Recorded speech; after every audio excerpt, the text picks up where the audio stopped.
Olá, olá pessoal, tudo bem? Aqui é Fábio Pirajá, esse é o Memória Capixaba, estamos juntos aqui mais uma vez. E hoje eu vou trazer um assunto aqui meio controverso, né, que é sobre corrupção e envolvendo a Santa Casa de Misericórdia, a Faculdade de Medicina, a EMESCAN, ligada à Santa Casa, né, gente? Ligada à Universidade Federal do Espírito Santo, no início dos anos 70. Foi um escândalo, gente, que acabou dando nas páginas dos jornais no Rio de Janeiro, né, por conta dos estudantes, né, da Santa Casa, da EMESCAN e tudo, que fizeram uma denúncia nos jornais cariocas nos anos 70, especialmente no Jornal do Brasil. E a gente sabe como é que funciona essa coisa de governo federal, né, gente? Verbas públicas, esse dinheiro que chega por essas fundações, né? E as fundações é que depois repassam o dinheiro, como acontece até hoje, né? A gente sabe como é que funciona. Partidos políticos, especialmente aqueles de esquerda, que estão à frente dessas fundações e aqueles dinheiros que vão entrando para lá e para cá. E as universidades federais são, como são federais, não podem ter intervenção estadual, né? Depende da Polícia Federal, investigação que vem de Brasília. Complicado, hein? Gente, esse escândalo ele aconteceu em 1973 e é um escândalo financeiro, administrativo e pedagógico também, tá? Inclusive com venda de vagas, tá? Sim, venda de vagas. Estudantes capixabas reclamando que a maioria das vagas da EMESCAN em 1973, 50 anos atrás, 52 anos atrás, eram vagas destinadas a estudantes de outros estados, né, do Rio de Janeiro, São Paulo, Minas, Bahia, Amazonas, etc. Então houve uma grita dos estudantes secundaristas capixabas, pessoal que estava fazendo vestibular, né? Lembrando que a EMESCAN é uma faculdade particular. Né? Hoje é a mais cara do Espírito Santo, né, gente? Hoje, para você estudar na EMESCAN, deve estar girando em torno aí de R$ 12 mil reais por mês. Né? E essa faculdade, gente, ela é da Escola de Medicina da Santa Casa de Misericórdia. Né? Essa investigação foi iniciada no MEC, na época, no Ministério da Educação e Cultura, né? Denúncias de muitas irregularidades, e culminou na demissão do diretor na época, o senhor Aloísio Sobreira Lima, e também a descoberta de muitos desvios de verbas federais. E não só isso, apadrinhamentos, professores contratados de forma irregular, muito nepotismo ali dentro. Gente, porra, é foda, né, cara? Mas vamos lá. Primeiramente, as irregularidades administrativas e financeiras. O MEC constatou, depois de denúncias, irregularidades na aplicação de verbas federais destinadas à EMESCAN, na Escola de Medicina, né, da Santa Casa de Misericórdia, levando a uma auditoria muito rigorosa para apurar o destino desse dinheiro, desses recursos que vinham de Brasília. Lembrando que a UFES, gente, do jeito que a gente entende hoje a UFES, a Universidade Federal do Espírito Santo, ela, antes de 1969, né, ainda antes lá do AI-5, né, entre 64, do golpe, do contragolpe, até o AI-1, AI-2, AI-3, a UFES ela tinha várias faculdades independentes, a de Direito, a de Farmácia, eram todas, odontologia era tudo separado, né? E depois tudo isso foi institucionalizado num campus, né, onde está lá até hoje nas Goiabeiras. Né? Antes essas faculdades no Brasil inteiro eram desse jeito, todas elas divididas, né? E depois houve uma lei federal que instituiu esses campos universitários enormes, né, do jeito que a gente conhece hoje. Né? Houve então a substituição desse diretor, que inclusive tinha até um iate que dizem que tinha sido comprado com verba da da faculdade, vai vendo. Isso tudo, gente, são matérias publicadas no Jornal do Brasil em 1973, né? Então, aí a gente vê umas fotos da MScan na época, né, gente? Nos anos 70 ainda, né? E... gente, aquelas verbas, né, que vem de Brasília e você não sabe como que é, como que não é, quem que pegou o dinheiro, quem não pegou. Mas aqui a gente vê as matérias, né, que eu vou colocar aqui no Facebook, para quem quiser ler, né? Tá tudo publicado em jornais cariocas, tá? E vamos continuar aqui porque tem uma linha do tempo aqui. A substituição constante dos professores era uma dessas irregularidades administrativas. A Comissão de Sindicância do Conselho Federal de Educação, do MEC, do Ministério da Educação e Cultura, nessa época o presidente da República era o senhor Emílio Garrasta Azul Médici, observou a constante substituição do corpo docente e impossibilitou o pedido de autorização de funcionamento da escola, de tanto que se trocava de professor. A rotatividade impedia a avaliação desse corpo docente e até do discente, né, por essa comissão. Houve também enriquecimento ilícito. Esse ex-diretor, o senhor Sobreira Lima, foi acusado na época, né, de fazer compra de imóveis, carros de luxo, dizem até um iate, né? São denúncias, né? Ele era a figura central desse escândalo, acusado desse enriquecimento ilícito, né? Também tem um deputado federal que eu acho que eu vou me eximir de dizer o nome, porque se você quiser dar uma lida, tá tudo aqui, gente, ó. Eu quero evitar de falar alguns nomes, porque já viu como é que funciona Vitória, né? Desse tamanho. Mas foi um deputado federal que recebia favores ilícitos da MScan em troca de apoio político. Isso foi denunciado, né? Esse deputado federal, na época, né, obteve favorecimento na escola da MScan, troca de vaga, não sei, por apoio político, vai saber, né? E também o provedor da Santa Casa de Misericórdia, o hospital ligado, né, à Federal e também ligado à MScan, né? Embora não nomeado, esse provedor da Santa Casa é citado como tendo divergências com a direção da MScan. Havia uma briga entre o diretor da Santa Casa e o diretor da MScan, o que culminou na criação de um órgão novo chamado Associação Educacional do Espírito Santo. Bom, aí houve uma intervenção federal, gente. Os alunos pediam, né, essa intervenção federal para garantir a qualidade do ensino e a validade dos diplomas. A preocupação desses alunos que já estavam na MScan na época é que todo esse escândalo invalidaria o diploma da faculdade, né? E, claro, ia afetar suas carreiras de médicos no futuro, né?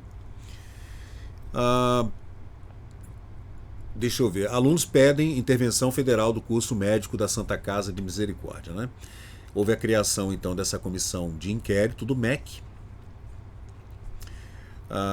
O escândalo, ele evidenciou a corrupção endêmica no sistema educacional brasileiro na época, não só na MScan aqui, não só na Santa Casa de Misericórdia, na UFES aqui, recém-criada, Universidade Federal do Espírito Santo, mas em todo lugar do Brasil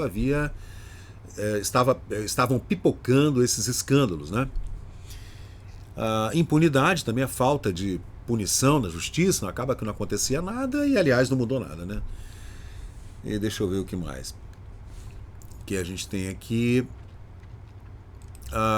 Temos aqui uma linha do tempo. O Jornal do Brasil publicou em 1973, então, esse escândalo, que eu prefiro não falar alguns nomes, né, até porque eu quero me preservar também. A gente sabe que, mesmo fazendo um trabalho jornalístico, um trabalho de crônica, a gente de vez em quando desenterra alguns assuntos que são espinhosos, né, para a nossa história. Coisas que estão no passado, há mais de 50 anos, mas de vez em quando a gente traz e dá problema. Eu já fiz aqui, por exemplo, o caso Aida Cury. E como envolve um capixaba, né, a gente teve que tomar um cuidado, né? E no final das contas eu atendi a um pedido de um amigo para retirar uma certa matéria do ar, do caso Aida Cury, que aconteceu nos anos 50 no Rio de Janeiro, envolvendo um capixaba, e, né, para evitar problemas, né, gente? É difícil. Fazer jornalismo hoje tá muito difícil, gente. Mesmo que seja um jornalismo pretérito, né? Só fazendo uma historiografia, digamos assim, né? Relendo, né? Analisando, trazendo de volta, fazendo os contrapontos, né? Trazendo a história de volta, né? Fazendo historiografia. Hoje tá complicado, tá? Se você traz algum assunto de volta, de repente a pessoa envolvida nesse escândalo já morreu, mas tem filho, tem neto, tem bisneto, e o cara, opa, por que você mexeu aí? Não sei o quê. Cara, é difícil, tá? Mesmo que o cara tenha sido condenado, tenha sido demitido, exonerado, a culpa foi realmente esclarecida, que a pessoa tinha culpa no cartório, realmente enriqueceu ilicitamente, roubou pra caramba, mas não adianta, você não pode falar nada, você tem que ficar quieto. Nessa comissão, gente, de 1973, ficou revelado que o diretor da Emescan, na época, havia deslocado para sua conta pessoal o valor de 750 mil cruzeiros na época. Em 1973, a notícia do desfalque causou grande comoção aqui no Espírito Santo. Matéria do Jornal do Brasil, no Rio de Janeiro, que era um jornal importantíssimo, né, no Brasil, antigamente, no Rio de Janeiro. Não existe mais, infelizmente, né, do jeito que a gente conheceu o Jornal do Brasil. E deixa eu ver. Em 28 de junho de 1972, esse diretor, Sobreira Lima, ele adquiriu um escritório no edifício Guarujá em nome da sua esposa. Aí tem várias coisas assim que envolvem esse escândalo, né? De nepotismo, de contas de terceiros, desvio de verba para lá e para cá, né? E eu não quero dar muitos detalhes porque, né, a gente fica preocupado também, né? Jornal do Brasil, alunos pedem intervenção federal no curso de medicina da Santa Casa de Misericórdia. Vou colocar aqui para vocês o jornal, né? Opa, tá aqui. E deixa eu ver o que mais. Na época, gente, o ministro da Educação era o famoso Jarbas Passarinho, né? Jurista, homem importante, deputado, amigo do Tancredo, na mesma época, né, correligionário, foi do PFL, né, foi vice-presidente da República também, Jarbas Passarinho, jurista, e ministro da Educação e Cultura na época do escândalo. Foi ele que criou a comissão de inquérito parlamentar, perdão, não é parlamentar, comissão de inquérito dentro do Ministério da Educação e Cultura para fazer a investigação, né. Aí tem alguns nomes aqui que eu prefiro não falar, porque, gente, né, tem o reitor da Universidade Federal que participou de uma comissão designada para investigar. Ele estava contra, ele estava, né, investigando também, porque já vinha falando dessas irregularidades, né, uma pessoa que eu prefiro também não falar o nome. Tem um outro professor que foi substituto do Sobreira Lima na administração da Emescan na época, né. Também o provedor da Santa Casa de Misericórdia, que nomeou esse novo provedor, né? E, bom, gente, tá tudo aqui no Memória Capixaba. Eu vou deixar esse material todo, né, no Facebook. Vou juntar tudo lá, colocar lá bonitinho, né?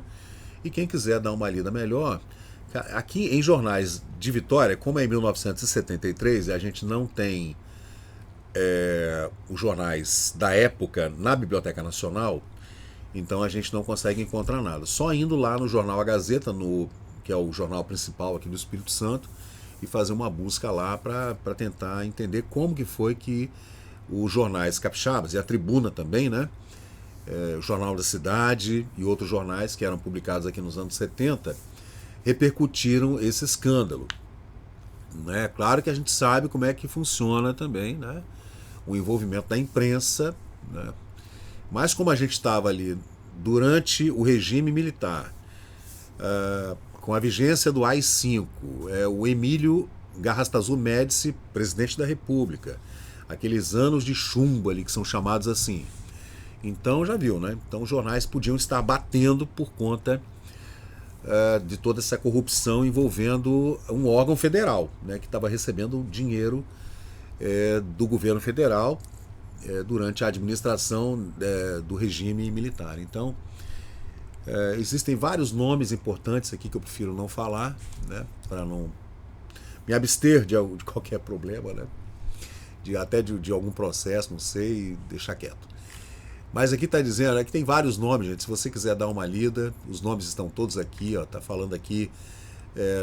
Eu vou até esconder, porque tem alguns nomes muito importantes aqui de Vitória que eu prefiro não falar, né, mas tem muitas denúncias no Jornal do Brasil, porque eu tenho certeza que nos jornais de Vitória esses nomes não apareceram, porque são nomes importantes.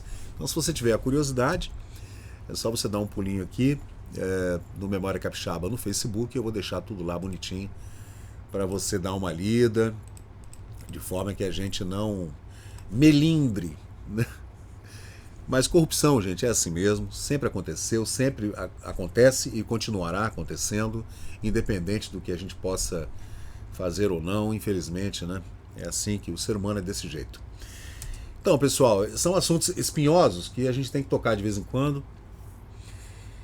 Mas então, houve desfalque de dinheiro, milhões de cruzeiros na época, enriquecimento ilícito na EMESCAN, na Faculdade de Medicina, ligada à Santa Casa de Misericórdia, recebendo verba federal, substituição de professores de forma que você não conseguia fazer a avaliação nem de professores, nem de alunos, né, nem da própria instituição, inclusive com o problema de prejudicar a validação dos diplomas de médicos nessa época, em 73, e a contratação de gente não qualificada ou pouco qualificada para alguns cargos, como professores, por exemplo, né? A malversação e nepotismo demais da conta, gente colocando filho, neto e comprando terrenos. Aí tem terrenos em Guarapari, tem terrenos na Enseada, Azul, em Guarapari, compra de carros, lanchas, compra de carros de luxo, muita mordomia, tudo isso envolvendo a EMESCAN em 1973. Então é isso aí, gente. As matérias eu vou colocar no Facebook, no Memória Capixaba no Facebook, lembrando que são matérias que foram publicadas em meados de 73, fim de 72, meados de 73, no Jornal do Brasil, no Rio de Janeiro. Então valeu, gente. Eu sou o Fábio Pirajá e a gente continua aqui com nossas pesquisas sobre história do Espírito Santo. Valeu! E chegamos ao final de mais um vídeo aqui do Memória Capixaba. E se você curtiu o conteúdo, por favor, deixe seu like, compartilhe aqui o nosso canal e inscreva-se para mais novidades. Até a próxima e muito obrigado por participar aqui do Memória Capixaba.